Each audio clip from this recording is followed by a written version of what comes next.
Siyabonga kakhulu thina njengenhlanganiso besiyazisa abantu beZimbabwe ngombono wethu kubana ke elizwe leZimbabwe kulodubo lomkhonomi ikakhulu ukutshontshwa kwemali yelizwe liyananzelela iGold Mafia yaveza sobala kubana imali yelizwe iyatshontshwa. Sikhangelela kubana into esicelayo thina esiyibizayo kubana ke uhulumende kufanele addresse ilizwe kubana kukhulunywa kubana kuyinokwenzakalayo njalo ngoba kulandela ukubotshwa kwabantu, kulandela ukuchiya kwabantu isikhundla ngenxa yokubana nxa ulecala umthetho welizwe ukliba nochiya isikhundla. Sikhulume njalo ke ngodaba ke lwesimo somnotho welizwe ikakhulu indaba zepoverty izulu libe lutshwane, abantu bayadubeka akula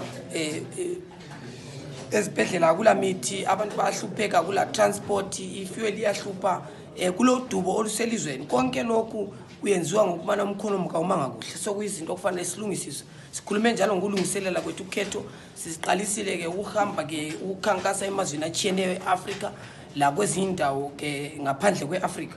Siqalisile njalo ukulungisa ke inhlanganiso yethu kubana ama documents ebe ready ukubana uZimbabwe wonke lozulu lonke bekwazi ukubana thina njengenhlanganiso suka ngaphi siya ngaphi. Okwesithathu sikhulume ngendaba yama candidates. Sesiqedile ukuveta ama candidates, sesisiya kusigaba ke sokuthi ama citizen caucuses ilizwe lonke jikelele abantu behlangane bekhulumisana ukubana wena umelani njalo uzuvotela nxa wawukhona kuparliament noma icouncil yakudala kuyini okumelayo ungavotelwa uzatshintsha njani impilo zabantu ukuze